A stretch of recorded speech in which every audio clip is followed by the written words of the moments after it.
Συνεφιασμένη Παρασκευή.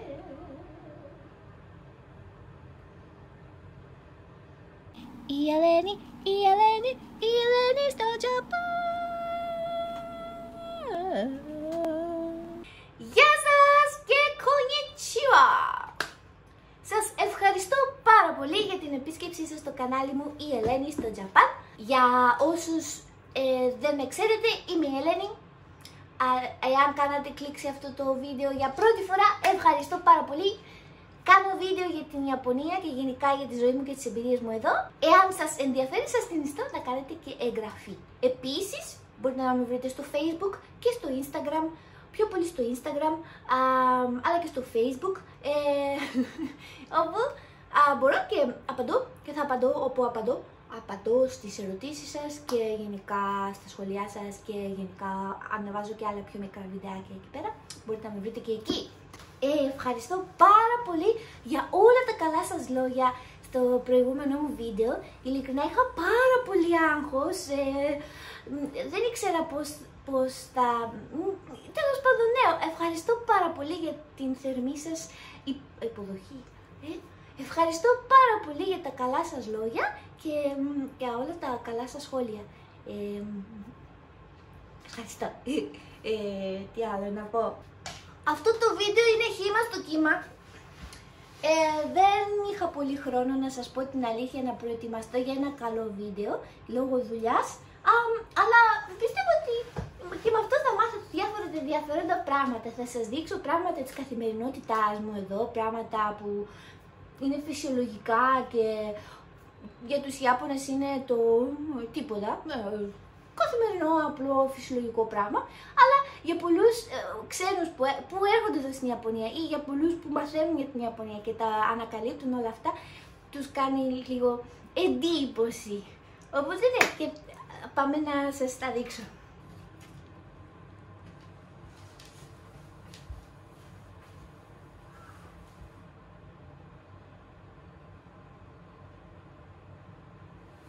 Θα ξεκινήσω με το φαγητό. Να σας δείξω. Πάμε ψωμί και αυτό και εδώ. Λοιπόν, σήμερα για πρωινό θα φάω νάτο με ψωμάκι, τοστάκι και μαγιονετζούλα. Αλλά πριν να σας δείξω τι είναι το νάτο. Το νάτο είναι βασική τροφή εδώ στην Ιαπωνία. Είναι πιο δημοφιλής προς την Ανατολική Ιαπωνία, το Χοκού και Βόρεια Ιαπωνία, το Χοκού, Χοκάιντο και λίγο εδώ στην περιοχή Κάντο. Το νάτο είναι βασικά φασόλια σόγιας που έχουν ζυμωθεί με ένα βακτήριο που λέγεται Bacillus.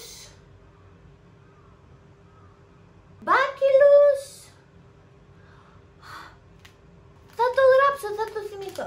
Τέλος πάντων, Bacillus. Είναι κάτι σαν μουχλιασμένο φασόλι, να το πω, αλλά όχι μουχλιασμένο με την έννοια ότι δεν μπορεί να το φας. Είναι ζυμώνεται όπως είναι το blue cheese, ας πούμε, ή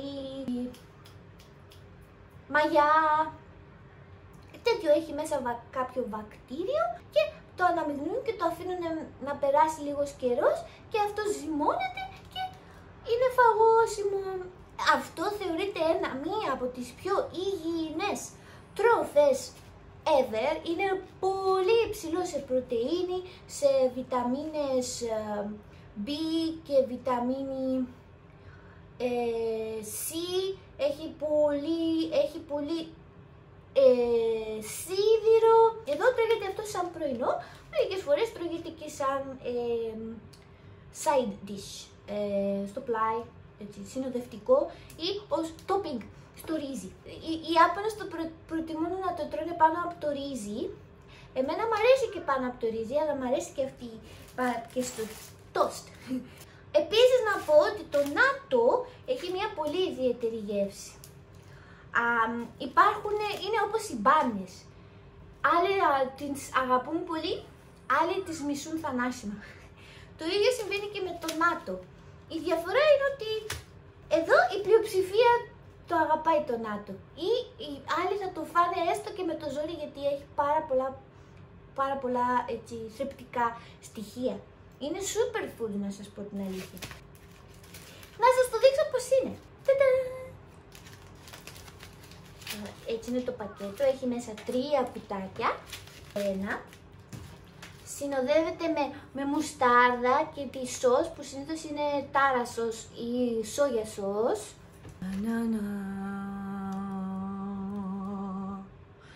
Ιου! Το ακούω το ιου να φωνάζει όλη η Ελλάδα. Ιου! Είναι λίγο σιχαμερό, γιατί είναι γλιτσερό και γλιώδες. Έχει μια ίνα η οποία έτσι χειροβιετική. Μυρίζει λίγο έντονα. Εμένα δεν με ενοχλεί καθόλου, μου αρέσει πάρα πολύ. Όσο πιο περίεργο το φαγητό, τόσο το καλύτερο για μένα βασικά. Να σας το δείξω. Και μετά πρέπει να το ανακατέψεις έτσι. Και όταν έχει πάλι έτσι λίγο είναι μια μάζα, μετά βάζουμε από πάνω τη σος.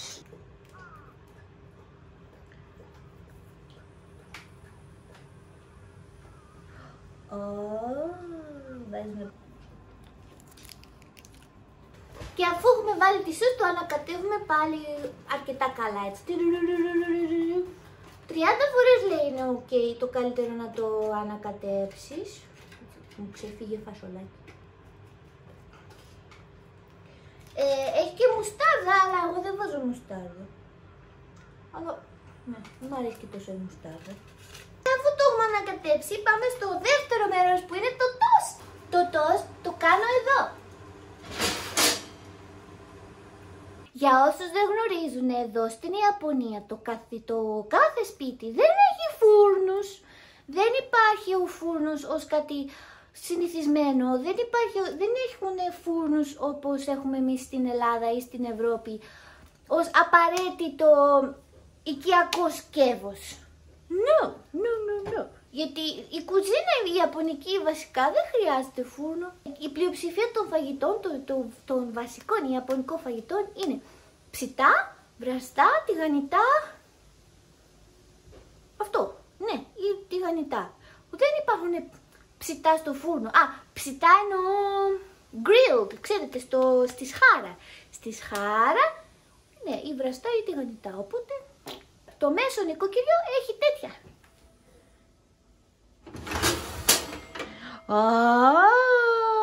Και λειτουργούν με γκάζι. Για παράδειγμα, δεν ξέρω αν φαίνεται. Θα το ανάψω αυτό.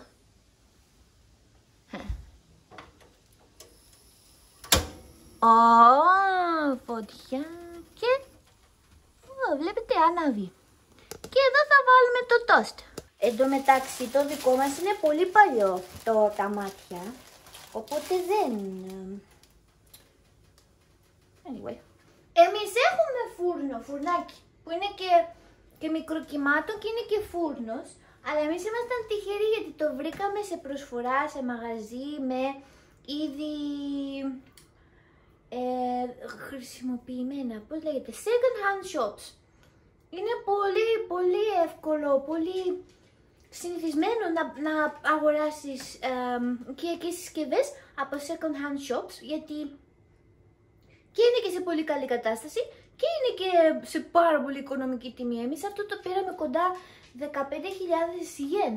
15.000 yen είναι κοντά 100 ευρώ. 120 ευρώ ξέρω εγώ. Ναι, καλό. Και το πλυντήριό μας το πήραμε από second hand. Yeah. Το toast.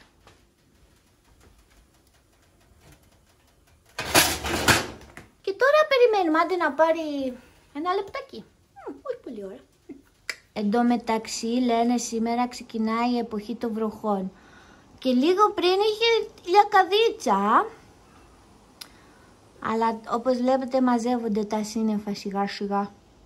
Εποχή των βροχών σημαίνει από τώρα, από σήμερα ας πούμε, που λένε ότι θα ξεκινήσει μέχρι τέλη Ιούλη. Βροχή κάθε μέρα ασταμάτητη. Δεν βλέπουμε ήλιο για 1,5 μήνα. Δεν όχι και η καλύτερη εποχή. Εν τω μεταξύ κάνει και ζέστη, οπότε βγαίνουν και πολλά κουνούπια. Μια ομορφιά. Το καψά.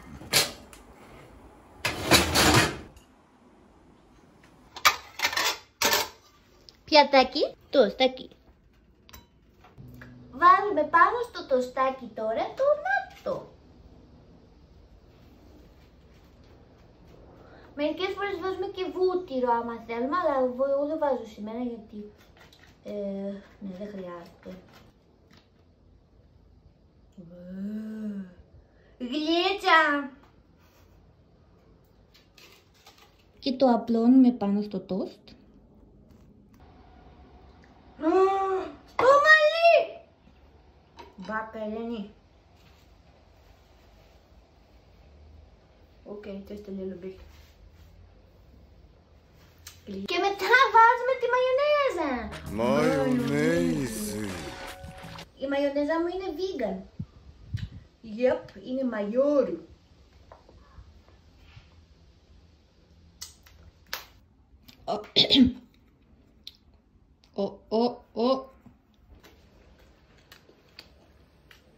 Και είναι και θρεπτικό και σε κρατάει και χορτάτο και πολλή ώρα. Και εγώ το βρίσκω και πεντανόστιμο. Αυτό είναι το πρωινό μου. Εσείς θα δοκιμάζετε νάτο.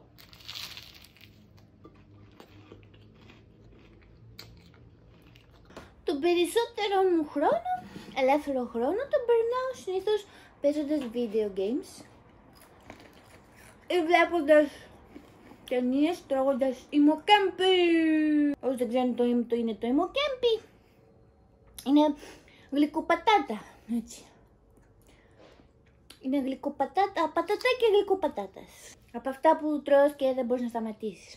Αν έχουμε μαζί παρέα ρεπό με τον Τάκες, θα πάμε καμιά βόλτα εδώ και εκεί.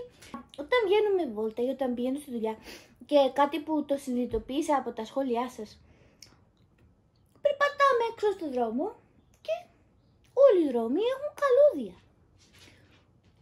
Καλώδια. Και με ρωτήσατε πολλοί από εσάς, γιατί δεν είναι τόσα καλώδια. Δεν το είχα πάρει χαμπάρι, να σας πω την αλήθεια, το θεωρούσα φυσιολογικό. Δεν με ξένιζε ποτέ. Αλλά μετά είδα ότι υπάρχει ολόκληρη ομάδα εναντίον. Ναι, ότι τους φαίνονται τα καλώδια πολύ άσχημα, ότι χαλάνε την εικόνα της πόλης και τέτοια. Υπάρχει και άλλη πλευρά που τους δίνει μια πιο έτσι και καλά παλιά, νοσταλγική έτσι πόλη, παλιά πόλη.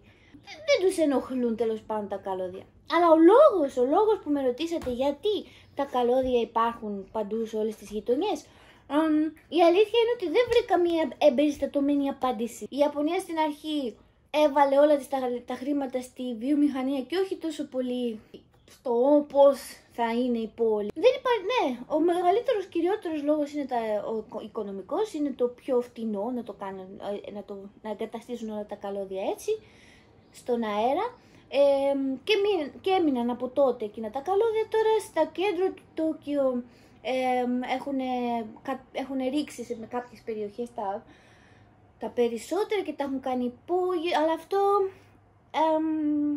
πάει πιο πολύ ως προς την οικονομική ευχέρεια του κάθε δήμου, ας πούμε, της κάθε κοινότητας. Οι πλούσιες κοινότητες, αυτές που έχουν τα πιο πολλά χρήματα, το έχουν ρίξει τα καλώδια και έχουν κάνει υπόγεια. Οι πιο φτωχές κοινότητες ή οι κοινότητες έξω από το Τόκιο δεν τους καίγεται και πολύ καρφί, να σας πω την αλήθεια, οπότε τα έχουν αφήσει έτσι. Πολλοί λένε και για το θέμα σεισμών και τυφώνων, αλλά δεν ξέρω, εμένα δεν μου φαίνεται πολύ λογικό ότι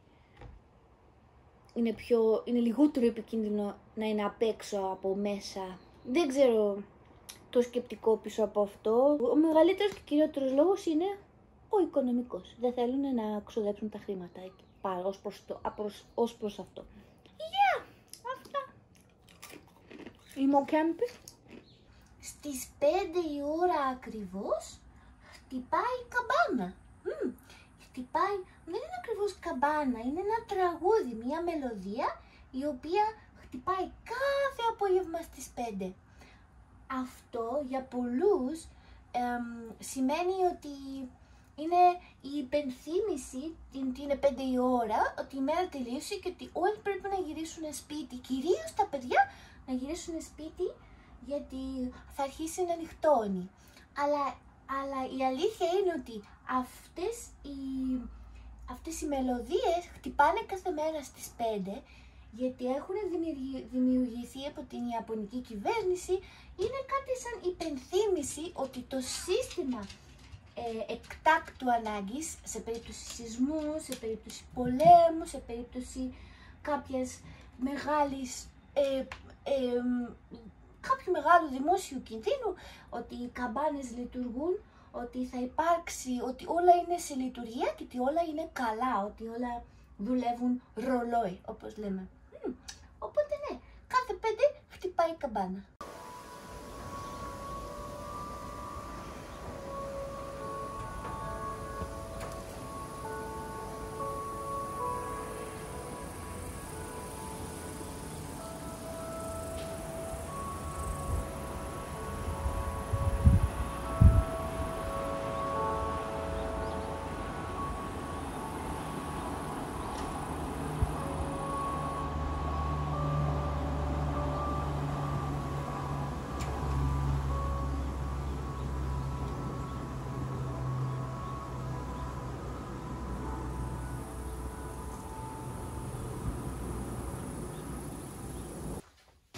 Να σας πω και κάτι που πιστεύω ότι θα σοκάρει μερικούς από εσάς, αν όχι όλους. Το απογευματάκι για κολατσό, τώρα που είναι και Ιούνιος και έχει αρχίσει και το καλοκαιράκι, τρώμε καρπουζάκι. Αλλά ξέρετε πώς πολλούνται τα καρπουζάκια εδώ? Θα σας δείξω.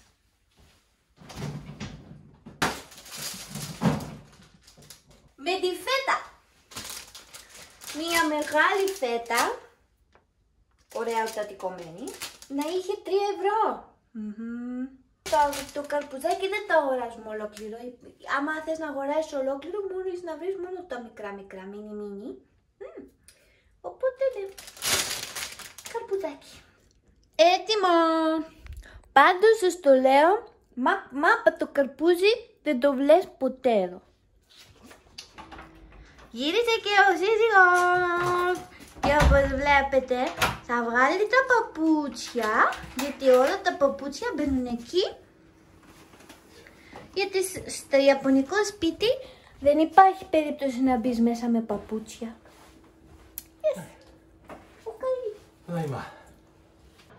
Πολλοί από εσάς με ρωτήσατε πώς πληκτρολογούν οι Ιάπωνες, πώς γράφουν στο πληκτρολόγιο, πώς είναι ένα ιαπωνικό πληκτρολόγιο. Να σας δείξω. Αυτό είναι ένα τυπικό πληκτρολόγιο. Έτσι. Ναι. Αλλά όπως βλέπετε οι διαφορές είναι πολύ μικρές. Έχει αυτό εδώ το κουμπί που δεν ξέρω τι κάνει. Και έχει και αυτό εδώ το κουμπί που δεν ξέρω τι κάνει. Και αυτό εδώ το κουμπί, μας δείχνει ο Τακέσι. Τα γράμματα είναι η αγγλική αλφάβητος. Να σας δείξω λοιπόν πώς λειτουργεί. Θα μας βοηθήσει ο Τακέσι. Hello. Hello. Γεια σας. Γεια σας. Καθόμαστε σε ένα κομπιούτερ, τυπικό κομπιούτερ, με ένα τυπικό πληκτρολόγιο και τυπικό ποντίκι. Επίσης να σας πω ότι στα Ιαπωνικά υπάρχουν 3 ομάδες χαρακτήρων. Η πρώτη ομάδα λέγεται Χιραγκάνα, η δεύτερη ομάδα λέγεται Κατακάνα και η τρίτη ομάδα που είναι και τα κινέζικοι χαρακτήρες, τα ιδεογράμματα που είναι τα kanji.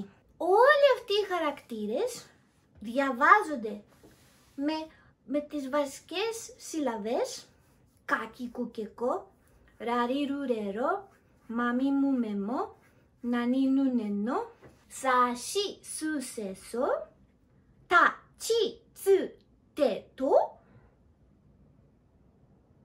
και τα φωνήτα α, ι, ου, ε, ο. Τσέμπου κανά, κορε δακέ. Για γιου γιο. Α, για γιου γιο και τα για γιου γιο. Αυτοί. Α, και το wa, το wo και το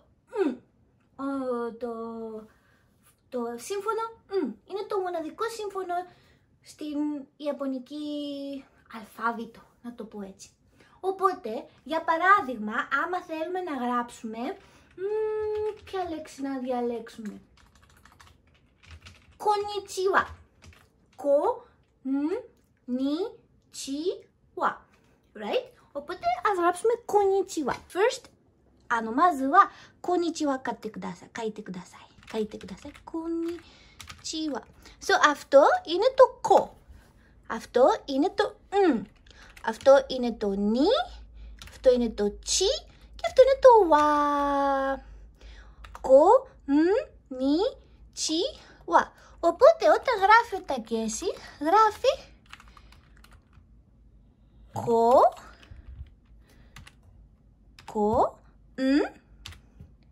νι, τσι, wa.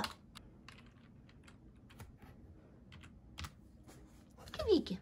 Konnichiwa. Άλλο ένα πολύ εύκολο παράδειγμα είναι η λέξη βουνό. Η λέξη βουνό στα ιαπωνικά είναι yama. Yama. Τώρα αυτό το ιδεόγραμμα είναι αυτό. Οπότε ο Τακέσι γράφει για μα. Βγαίνει το χιραγκάνα για και το μα. Και με το που πατάει το space γίνεται το ιδεόγραμμα. Και επίσης βγαίνουν και πολλές επιλογές. Ποιο γράμμα θες να γράψεις με το ίδιο διάβασμα. Και έτσι γράφουν οι Ιάπωνες. Ναι, ελπίζω να μην σαν ήταν σπαζοκεφαλιά. Αλλά αυτό είναι, έτσι γράφουν οι Ιάπωνες. Με τη βοήθεια του αγγλικού αλφαβήτου.